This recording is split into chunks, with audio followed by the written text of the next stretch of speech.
Akshraj news, अचूक वेध, अचूक बातमी। वाळू माफिया जोमात, महसूल अधिकारी आपल्या कामात। मंडळाधिकारी व तलाठी यांची खातेनिहाय चौकशी करा। मनमथ परबत्ते।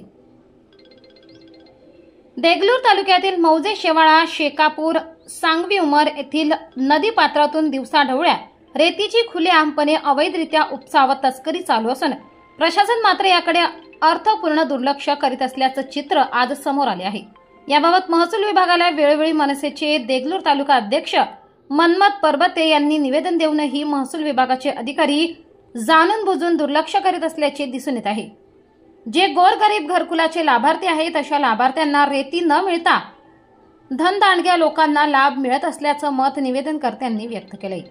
या प्रकरणी मनसेचे मनमथ परबत्ते यांना शेख जुनेद यांच्याद्वारे जीवे मारण्याची धमकी येत असल्याने परबत्ते यांच्याकडून जिल्हा पोलीस अधीक्षक, जिल्हाधिकारी नांदेड तसेच उपमहानिरीक्षक यांना निवेदन देण्यात आले आहे।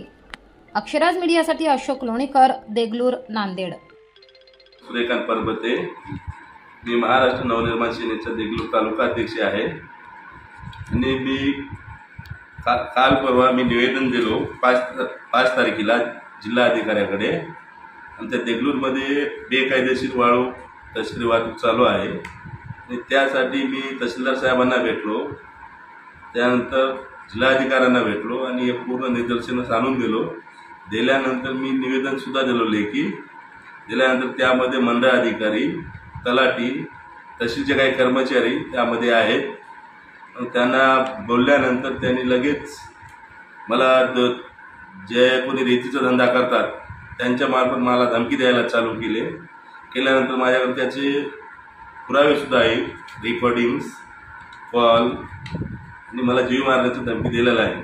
आणि त्यामध्ये जे मंडळ अधिकारी, तलाठी आहेत त्यांच्या खात्यासहित त्यांची चौकशी झाली पाहिजे व त्यांचे mobile call details, WhatsApp calls, WhatsApp chatting हे सर्व चेक करून मला योग्य ते यांच्यावर कारवाई करण्यात यावी एवढी मी मागणी करतो।